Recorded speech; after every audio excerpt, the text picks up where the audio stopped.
Alhamdulillah, wassalatu wassalam ala Rasulillah.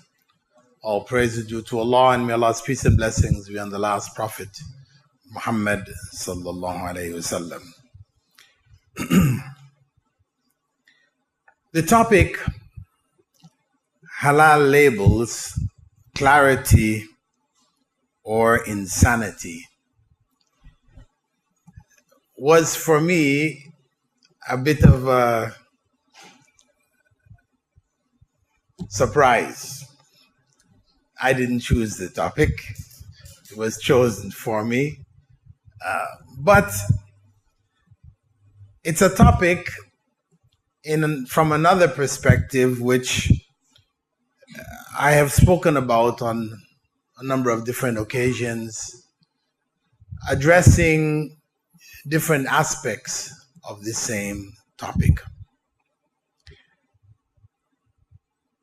The issue of halal and haram.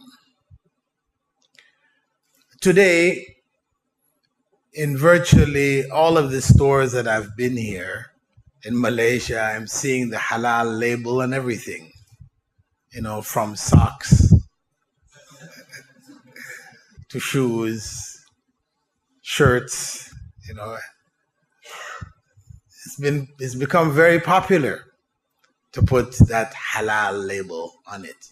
Actually, I began about 2 years ago a program of intensive English.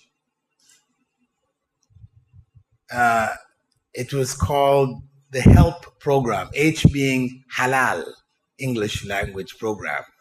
So I'm guilty of putting the halal label there too. Because of course people would always ask me, well, is there a haram English? Yes, there is haram English out there, So the reality, of course, is that Islam does judge everything in terms of halal and haram. Though when we're using these terms, we're usually talking about food products. This is where we're commonly using it. But in fact, the term halal and haram is basic to our sharia, to our fiqh, Islamic law, in governing everything on the basis of 5 principles. These 5 principles, 4 of them come under the category of halal and 1 under the category of haram.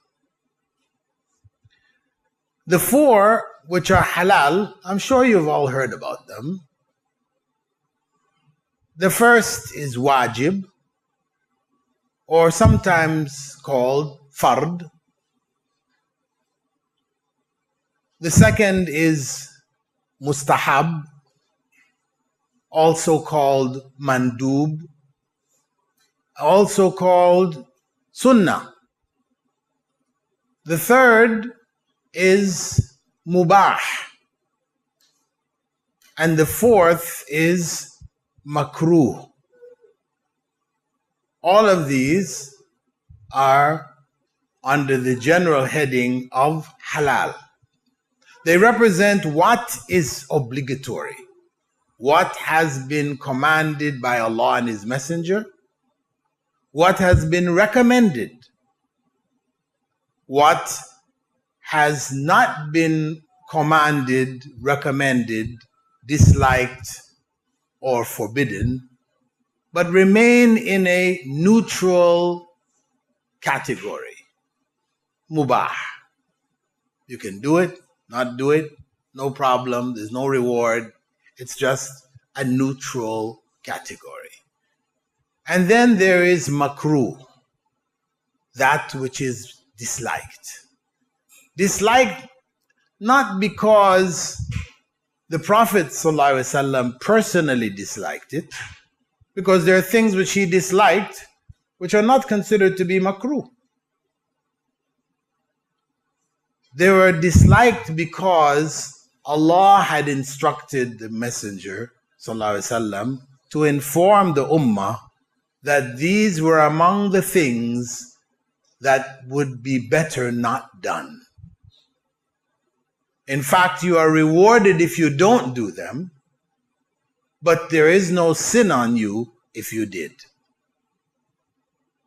Okay? So from a reward and sin or punishment perspective, we could say the fard is obligatory. If you do it, you are rewarded.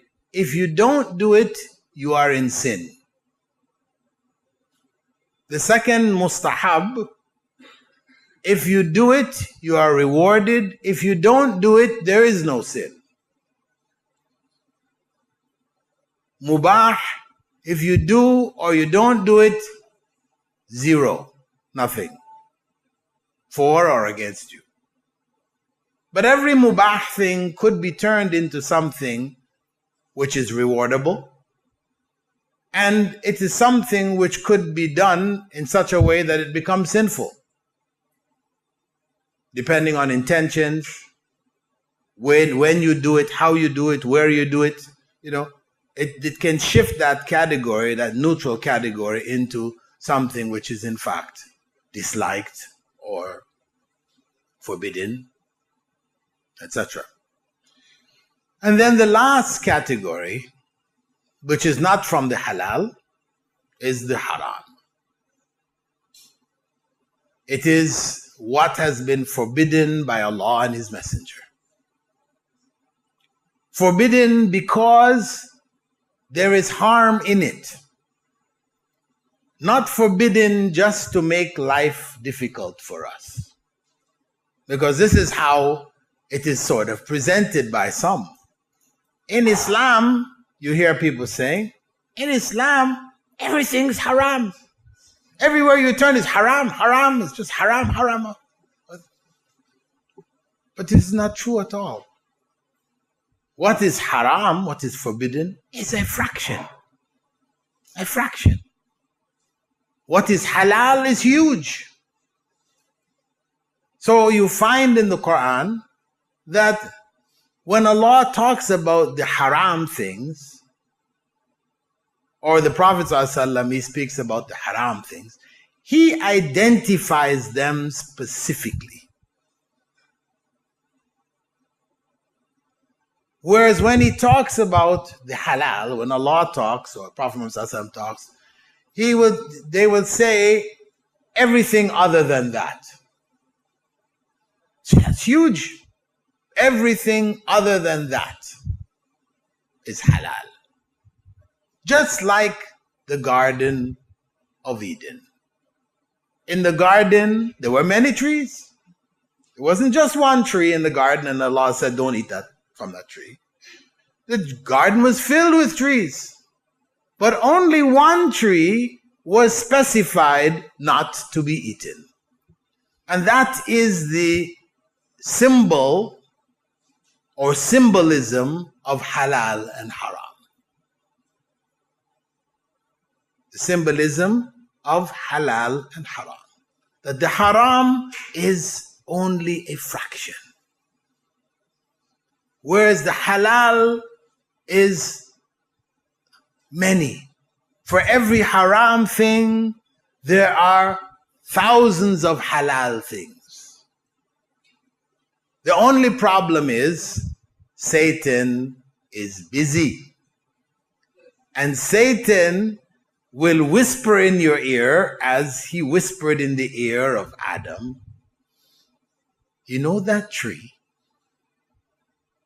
which Allah told you not to eat? It is the tree of eternal life. He gave it a name. Allah never called it the tree of eternal life. Allah never called it. I just said, don't eat from that tree. He didn't give it a name. Satan gave it a name, an attractive name, and he called it the tree of eternal life. Now Adam, up until that point, he hadn't even been thinking about eternal life and a life which would end. He wasn't thinking about that. That was not in his thinking processes. Now Satan put that thing in his head. So, of course, everybody would like to live forever. And Satan further enhanced it in saying that if you eat from it, you will be like the angels, never dying. So Adam is now, of course, afraid to die. So now he feels he must eat from that tree. This is the tree that Allah told him in the very beginning, do not eat from it. And he was fine, eating from all the other trees, he and Eve. But now, he is now impelled to eat from that tree. The modern example of that for us is riba. This is not food again, but we all know riba is haram. Riba is haram, forbidden. In English, Old English, it was called usury. Usury. And usury doesn't sound nice. Usury. So, at the appropriate time, along came Satan again to people to tell them that we don't need to call it usury anymore. We need to call it interest. Now, interest sounds nice. Something is interesting. It is in your interest to do this. That's very attractive now. Interest. Everybody wants to do what's interesting and in your interest. Yeah. So now, the whole world is drowning in interest. After a time, you go back, 500 years, 600 years, then interest was forbidden. The only people who were dealing with it were the Jews. And the Jews were actually told in their book, in the Torah, they were told not to take interest. Allah told them, don't take interest. But as Allah said, they changed the book with their own hands. So the text which says, do not take interest, was modified to say, do not take interest from your brethren. From your brethren. They inserted this term. Do not take interest from your brethren. Meaning what? You don't take interest from fellow Jews. They're your brethren. But for those who are not Jews, the name they use for the rest of us is Goyim. We are the Goyim, Goyem. It is permissible for you to take interest from the Goyim. Not from the Jews, but okay, from the Goyim. They changed the book. But even though they were practicing it, they were doing it, the rest of Europe, they saw it as evil. They understood from the commandments that it should not be done. So you find stories written, Shakespeare, The Merchant of Venice is about that evil Jewish moneylender wanting his pound of flesh. So they were always looked down upon. They would be operating in the dark corners of the society, in the ghettos, and they would stay out of people's way. Eventually, they were able to come to the forefront. When the King of England ran out of money, he needed some money he broke away from the Holy Roman Empire, broke ties with the Pope, created his own church, the Anglican Church, and he needed finance. Now he had broken away. The Jewish moneylenders came to him, and they made loans attractive because he needed the money. And the rest is history. The rest is history. So, the halal and the haram are basic principles governing everything in Islam. As the Prophet ﷺ had said, Al-halalu bayyin wal-haramu bayyin. The halal is clear and the haram is clear. But he went on to say that between them there are gray areas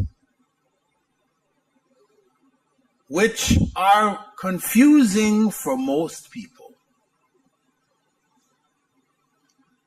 Whoever avoids the gray areas has protected his honor, her honor, and their deen and their religion. And whoever falls into the gray areas will eventually fall into haram. And then he gave a simile that it was like shepherds grazing their sheep near the boundary of the ruler, the king. He has his area, which has a boundary, and the gray area is like that boundary. People who come close to it, those who take their sheep close to the boundary to eat, because there's plenty of other places to eat. But now when you go close to that boundary, eventually one will jump over and be in there. Maybe you'll get it back. Another time one jumps over and you see nothing happens, then you leave it. Then another, and then another, and then all of a sudden you're over there grazing in the lands of the king. That is the nature of human beings and human society. So, we understand when we look at the halal and the haram that, as I said, these were not arbitrary labels which Allah put on things. They had to do with what was beneficial and what was harmful. We see that in 95% of what has been labeled haram in Islam. When you look at 95% of what has been labeled haram, you will see that it is harmful. Harmful to the majority of people. Their society, their families, their religion, their mind, their health. One way or another, it is harmful. So it is not an arbitrary label. There is a 5% that we cannot see the obvious harm.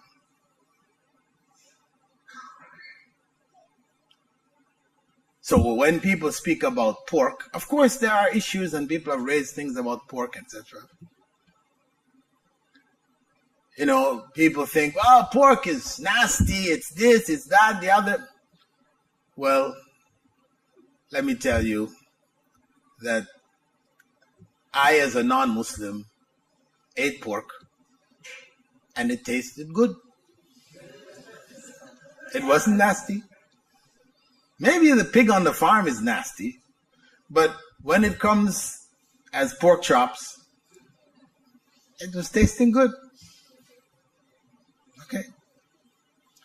So, obvious harm from pork is not evident. It's not clear. I know there are cases for it. People have raised medical issues, trichinosis, and other things around it. But these are marginal things. They're not conclusive. I mean, they do show that the pig does seem to have a propensity to filth. But we can say that the harm is not clearly evident. Otherwise, there would be more people giving up pork, like they gave up cigarettes. Initially, the harm wasn't clear. Some people were speaking about it from early times. But eventually, the body of scientific evidence built until there was no doubt that smoking was harmful. So for us as Muslims, it became haram. Because whatever is harmful from the Islamic perspective, is going to harm you, then it becomes haram, something we should avoid. Unless that harm produces a greater good. That harm produces a greater good. For example, if somebody takes a needle, a big needle, and comes and sticks you with that needle, it's painful. You're going to say, this is haram. Why are you doing that? Why are you sticking me with this needle? However, if you need a vaccination, you go to the doctor and say, please stick me with that needle. Right? So we're not asking the doctor to stick us with the needle because we like the pain. There are some people who do like it, right? They're called masochists, right? People who like pain. But that's not the average person. We don't like pain. So this sticking of the needle, we're tolerating it because we believe that from it will come a greater good. But where there is no obvious greater good, then what is painful, what causes us to suffer, etc., we consider these things to be haram. So on the basis of that, we conclude, assuming that this is a fact in virtually all of the things that we see around us which are haram, that even that tree in the garden, Allah prohibited it because there was harm in it. The fact that we don't know, because some people say actually the tree was, some people say it's the apple, but there are others who say because of the harm which came in the end from it, they're saying it was really opium, or some other drug, or, they tried to give it some other obviously harmful qualities. The point for us is that Allah forbade it. Whether we know where the harm is or we don't know where the harm is, we avoid it. We believe that Allah has done so for good reason. He has created all the things in this world. He knows what is useful, what is beneficial, and what is harmful. So we deal with halal and haram on that basis. Now, in terms of products that we consume, because this is where the halal label first showed up, identifying the products which were on the market. In earlier times, there was no need to put any brand, halal brand. The Muslim world, we knew whoever killed the animals were Muslims. They killed it according to Islamic way, and that was it. This was halal. It was clear. You bought from Muslims, Muslim community, wherever Muslims were, they would create some little slaughter area where they would slaughter the animals, and or they slaughtered them themselves within families. The males, or sometimes some countries, female slaughter. It had been going on for generations. But in modern times now, where the societies, the roles of slaughtering, etc., are no longer in the hands of the individual, the way it was in the past. Some countries, it's still in the hands of the individual, but in many countries, especially in Western countries, people don't slaughter animals anymore. People are far away from that whole slaughter process. In fact, they're so far that they consider the process of slaughter of animals as being something evil. You have the Society for Prevention of Harm to Animals, is a very big and active society in America. I mean, of course, it's focused primarily on cats and dogs, because these are the animals that people tend to have around themselves mostly. And, sometimes people become abusive with these animals. So they have this Society for Prevention. But that society, I know in the States, and other Western countries, that society, does reach into the areas of any kind of slaughter. So I remember there was a case a few years back where front page news, they had this picture of a Moroccan in New York. Police, struggle, the police are holding him down. He's holding a chicken in his hand, and they're trying to get this chicken away from him, and they had caught him. His neighbors had observed him, every weekend bringing live chickens into his apartment. And he wasn't producing eggs, right? And the chickens were not coming back out again.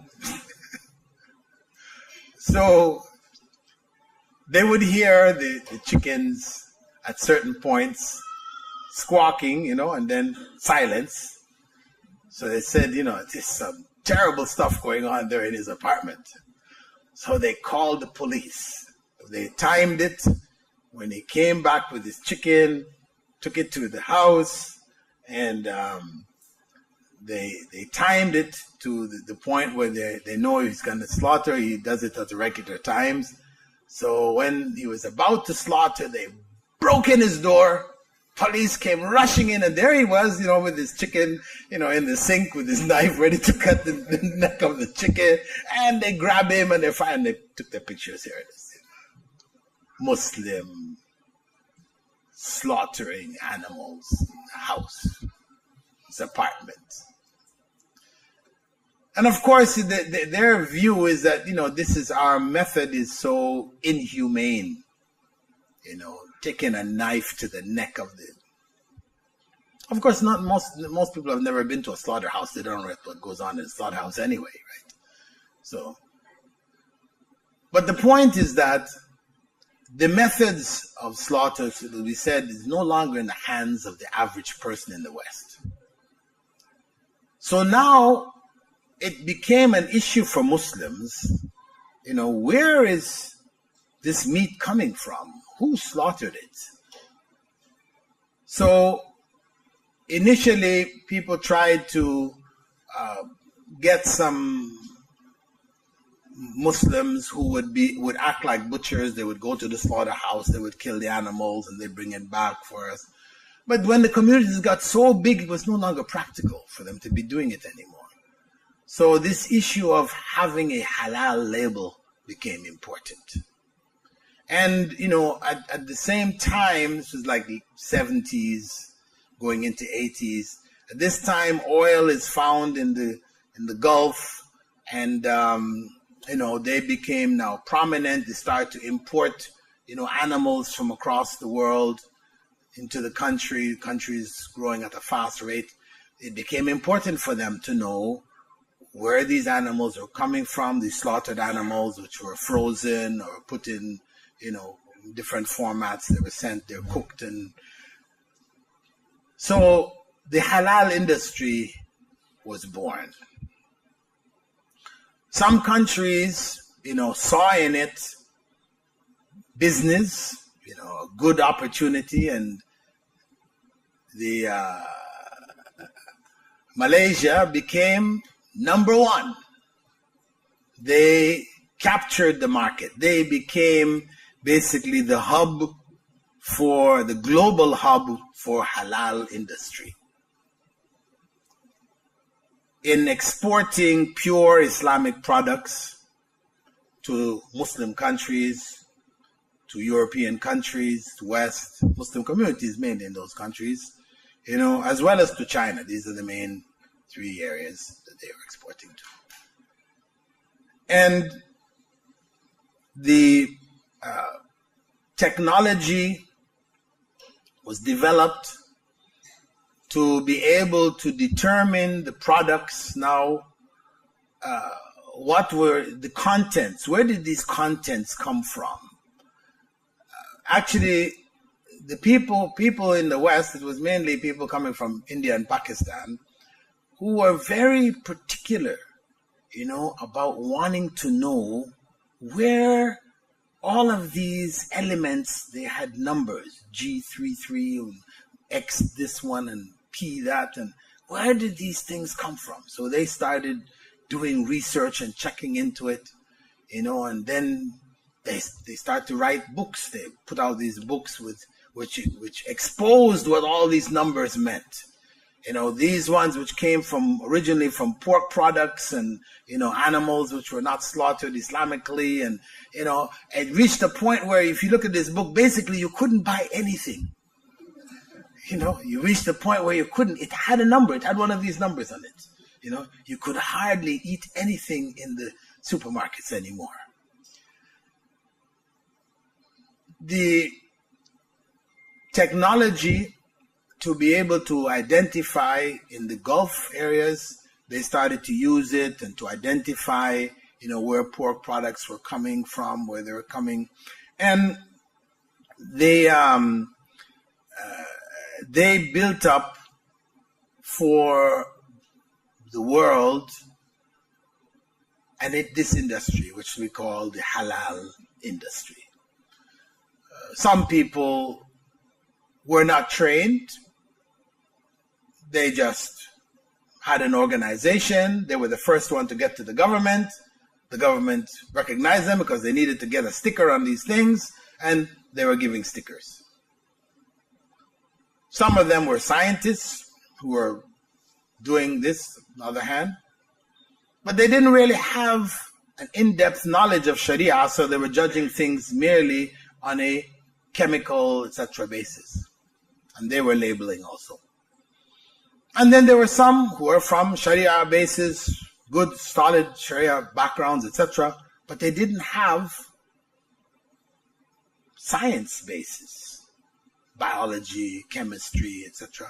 So they're just judging according to the obvious, what is external. They couldn't really understand what is actually going on, what processes are going on. And people had more trust in them, right, in their rulings.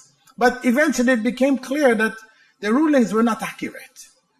To some degree there was accuracy, but then there were some areas that they really didn't know what was going on, what chemical processes were going. So then we started to find some courses being offered where they're trying to combine, or they brought people from both sides to work together to be more effective in labeling things halal and haram from the consumer products, etc.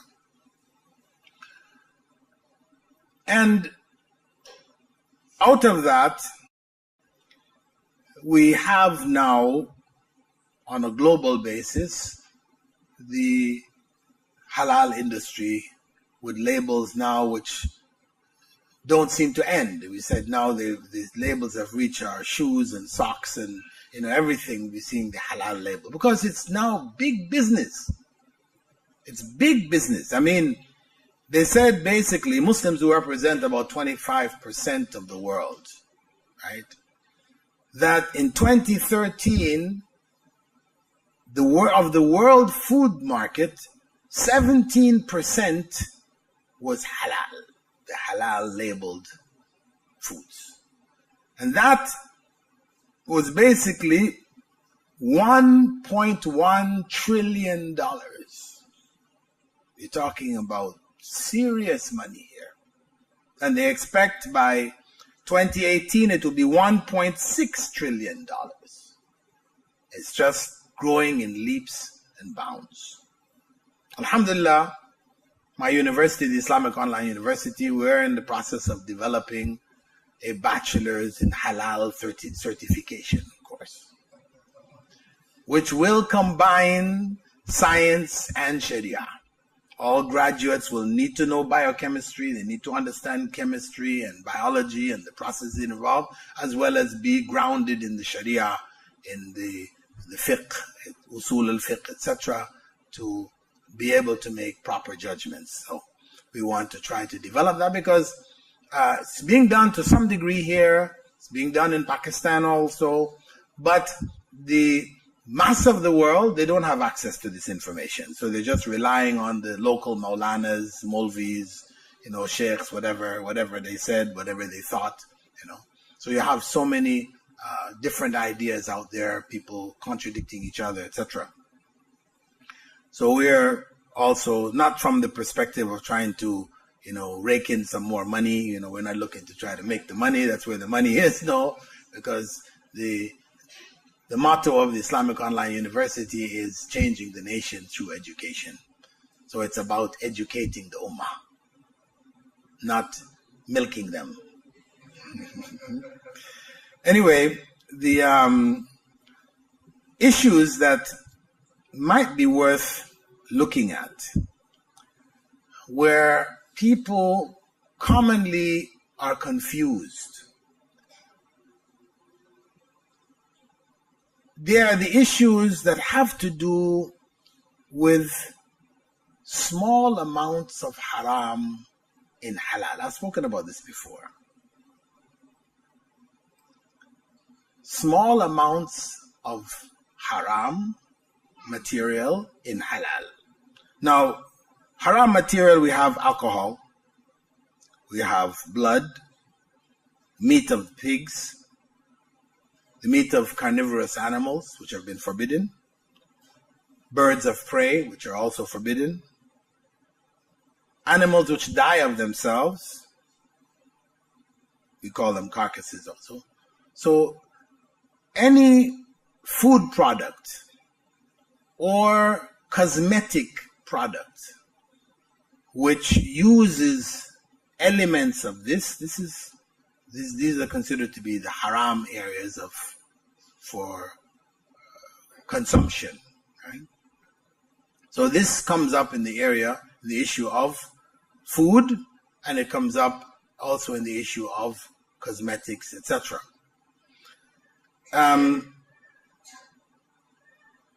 We have a general principle that the Prophet ﷺ had clarified for us, that if water reaches a large amount, he used the term kullatain, but scholars have not really been clear on exactly what kullatain is, but it is a large amount of water, a big vat of water. that it will remain pure even if filth is dropped in it. This is a basic principle from Sharia, authentic hadith concerning it. Some use also the hadith that, if the color, taste, or smell of that water has not changed, then it remains pure. But if any of those characteristics change, then now this is no longer considered to be water, pure water anymore, which could be used for wudu, for consumption, etc. However, this hadith, which is used commonly, is not authentic. The hadith of the color, smell, taste is not authentic. But scholars of fiqh, law, they use it commonly. You find it used across the board. Anyway, the point is that the general principle is that large amounts of halal are not affected by small amounts of haram. That's the general principle. So, the idea that there may be in products minute quantities of haram, making the whole thing haram, this idea is out of India and Pakistan. This is a way of thinking. The example they will give you is that if you have a glass of milk and you take an eyedropper, and with one drop, you drop one drop of urine in that glass of milk. Will you drink it? Of course, most people would say no. No, I wouldn't drink it. But this is not the basis for determining halal and haram. You wouldn't drink it, but other people will drink it. There are other people, they need milk, they need to drink, they're going to drink it. They don't see it, it's not a problem. But for the average person, you say, glass of water, one drop of urine. You can't see it anymore. It's completely gone. You can't see it. The color didn't change, smell didn't change, taste didn't change. But say no. You can't. You can't deal with it. That's personal. This is not law. We don't base the law on how you feel and how that one feels. No. It's about principles of halal and haram. So, when we consider, as the Prophet ﷺ had clarified, that vat of water not affected, technically speaking, that glass is halal. It's not considered to have become haram by that one drop of urine. Who would go and do that anyway, right? But that's not the point. It's just the concept. It's not haram. And that's the point that people need to get to. Because if you're able to get to that, then life becomes so much easier. If you're stuck on the other point, life becomes very difficult. You're walking a tightrope. Does it have this number? Does it have that number? Does it have this? But reality is that we're talking about molecules. We're talking about molecules, which are so small that they really don't impact on the majority quantity of material, which is halal. That's the reality. Now, when it comes down to alcohol, the example that I give from the Prophet ﷺ's time, we know he told us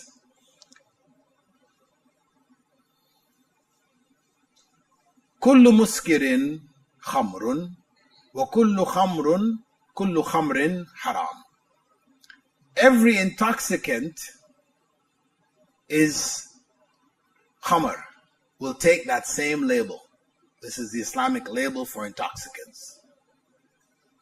And all forms of khamr is forbidden, haram. And then he also said, ما أسكر كثيره فقليله حرام. What will intoxicate in large amounts, small amounts of it are haram. Okay, these are clear principles. Now, we have on the marketplace non-alcoholic beer, non-alcoholic wine. These were known to be intoxicants before. But now, for some segment of the society who wants to be able to pick up that wine glass with their non-Muslim friends, but they feel they're Muslim, so at least maybe they drink it with their left hand. They have that glass of non-alcoholic wine so they can partake of the wine along with their friends. So there was a market for it. Those who developed a taste for wine and beer, common drinks, alcoholic drinks of the West. So the West say, you like it, but you can't drink it? Okay, we'll make a version of it that you can. Right? This is big industry now, non-alcoholic beer and wine. So now, the question is, that so-called non-alcoholic beer and wine, is it really zero alcohol? Or is it, 0.001%? There is a percentage of alcohol there. So this is what the others hold up and say, they're calling it non-alcoholic, but it's alcoholic. There is 0.01 or 0.00 percentage of alcohol in these drinks. So they're haram. But if we go back to the principle,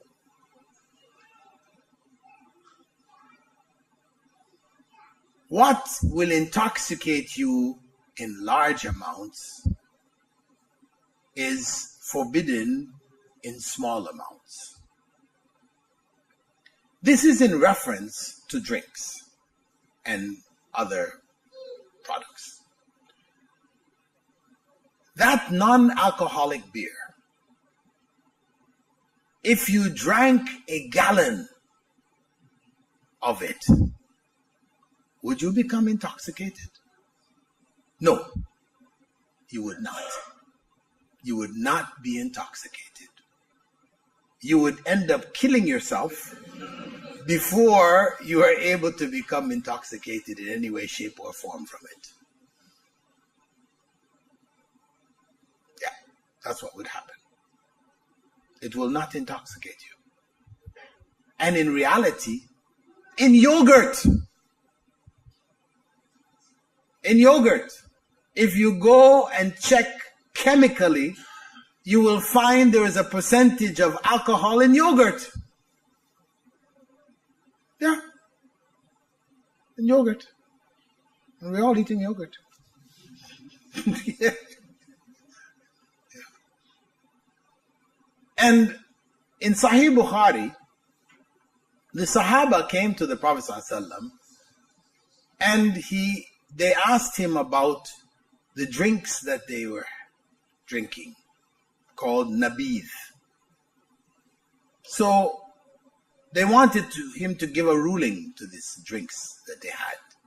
Nabidh was made from dates the dates would be mushed up and left in water.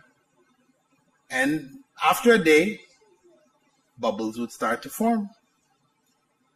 After 2 days, more bubbles would start to form. The first day, it was like sweet water. Second day, it was starting to be a little tangy. And by the third day, when you drank it, you would get a buzz, as they say. So they brought it to the Prophet ﷺ. He said, bring the drinks here. So they brought it to him, and he tasted them. He said, listen, okay? The first day, you can drink it. Second day, you can drink it. Third day, throw it. Don't keep it for more than 2 days. Third day, you have to get rid of it. Now, we know, modern science, that from the time that the bubbles started, that is the sign of the fermentation process taking place. Once fermentation starts to take place, what is produced? Alcohol. That's reality. So the Prophet ﷺ permitted the Sahaba to drink those drinks after fermentation had started, for the first day and the second day.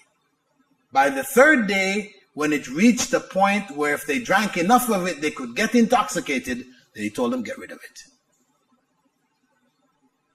That is the fiqh. That is based on the statements of the Prophet ﷺ. What we know of modern science, we know that the Prophet ﷺ had permitted them to drink those drinks, even though some alcohol was present. So what we understand from this is that when we talk about alcohol, we're talking about the creation of alcohol, which involves a distillation process by which the water is removed and only the pure alcohol alone is left. That is really what is clearly forbidden. Now, if you have that, you sell it, you produce it, it's haram. You sell it, it is haram. You transport it, is haram. You drink it, is haram. All of those people who are involved in the process of making it, they're all in haram. That is forbidden without a shadow of a doubt. Anything else which is not alcohol, it is not alcohol that's produced here. You have a variety of different drinks, etc. around the world, Even coconut, right? The coconut, and I love coconut. I was born under a coconut tree in Jamaica. Even the coconut, you leave it for a few days, starts to get tangy. My wife usually tells me, get rid of it, get rid of it. So it's just the first day, it's just started a few bubbles. I love my coconut. I don't like to waste coconut water. So I'll still drink it anyway. After the second day, okay. It's not possible anymore. But all of these other drinks, beverages, etc., where the beverage itself is not an alcoholic beverage. It is a beverage which may have in it a minute quantity of alcohol, according to the principles that were laid by the Prophet ﷺ. These are all permissible products. And the deen is easy. The Prophet ﷺ made the deen easy. We can make it complicated and fight over these molecules, which now we call alcohol. Because alcohol has taken on a chemical name now. Once you have the OH molecule, that's what is now called alcohol. But there are some forms of this alcohol, if you drink it, you'll go blind. It's not, it's not drinkable. It's not going to intoxicate you. It'll make you blind. But it has that OH molecule. It's called alcohol. So, we don't need to pry into the fine details of each and everything. When the woman in Medina, she offered the Prophet ﷺ, some soup, which had meat and stuff in it. She's Jewish. He took it and ate it. He didn't ask her, how did you slaughter the animal? Or, what did you feed the animal? You have some people go to the point of what they fed the animal, So we don't need, when Allah has said that the slaughter of the Christians and the Jews are halal for us, we don't need to go into the kind of details that we have done. Of course, it's very good for the halal industry. They love the details because they become the experts. All these companies have to pay them so they can get that label, so they're making lots of money. It's very financially rewarding. But to be fair, we have gone overboard. And when you saw the halal sticker on socks, we've really reached the end, You can't get any further than that, right? This is the reality of our time, the halal industry. So my advice is, whenever you come up with issues, people say, well, in our cosmetics, because here it comes now, because cosmetics, because it comes into everything. So the cosmetics which the women may use, somebody has proven that it has, some famous brands have some percentage of alcohol in it. So, haram, you can't use it anymore. And people ask me, I get emails and Facebook inquiries all the time about it. I said, listen, if when you use this cosmetic, you're not getting intoxicated, don't worry about it. Don't worry about it. They have some perfumes. Of course, you do have to make this condition too, because, there are some perfumes in the West where people can't get alcohol. They go and buy these perfumes, and they can drink it and get intoxicated with it. It's not a very good high according to them, but it gets them there. But so there is this issue of intoxication, but otherwise the issue of alcohol, whether alcohol itself is najis, this is something the scholars have discussed, debated about, because it's included in a category of other things which are not considered to be najis in and of themselves. Divining arrows which are used for fortune telling. These arrows, are they themselves najis? No. Gambling tools, because Allah mentioned in the Quran, إِنَّمَا الْخَمْرُ وَالْمَيْسِرُ وَالْأَزْلَامُ, right? All these other instruments for gambling, these are not, cards. Are cards considered najis? Allah calls it rijsun min amal shaitan. So, it is sufficient for us to avoid what is doubtful. If after this explanation you still have your doubts and you've read so many other things which says, no, you can't do this, so you don't feel, comfortable anymore, you don't want to use these things, then better you don't use it. As the Prophet ﷺ had said, you just leave it. But now the problem is, after you've decided to leave it and your best friend wants to use it,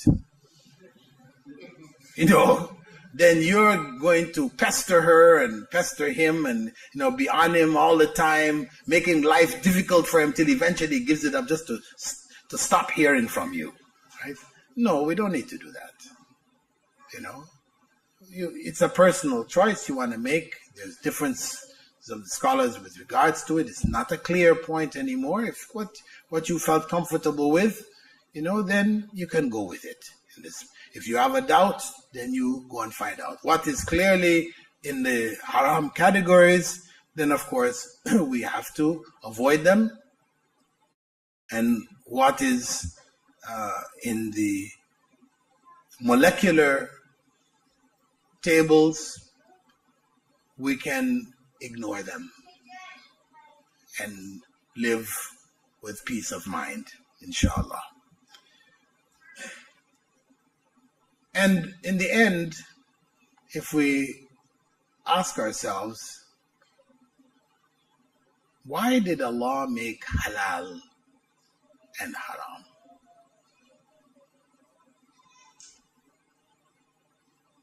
Why did He not just make everything halal?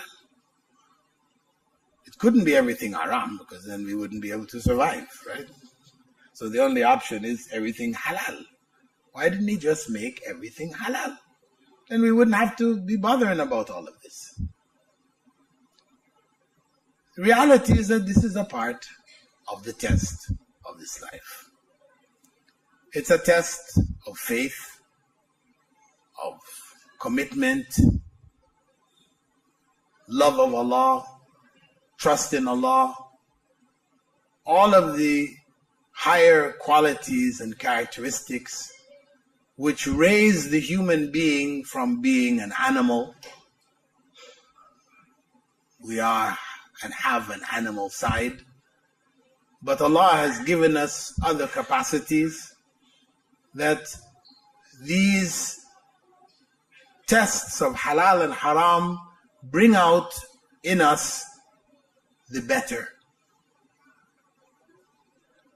And to be able to appreciate the halal, there needs to be haram. Because if everything was halal, then where would be the test? There's no appreciation of what Allah has given us. When we can see all that Allah has given us from His bounties, etc., then this should also engender in us, gratitude and love of Allah for the blessings that He has put in our lives. That regardless of the situations that we may be faced with, there are so many blessings around us that we always should say, Alhamdulillah.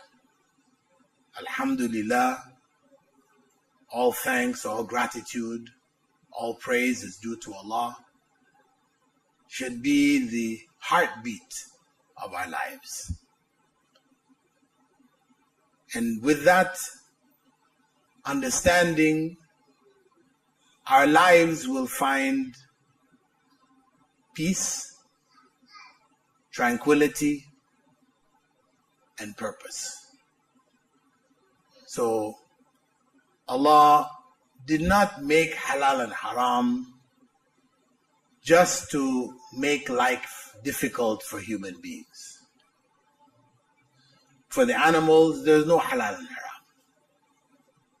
They do whatever they do by instinct. It's okay. It's all okay. But for us, Allah made that distinction. And the ultimate goal of our creation is paradise.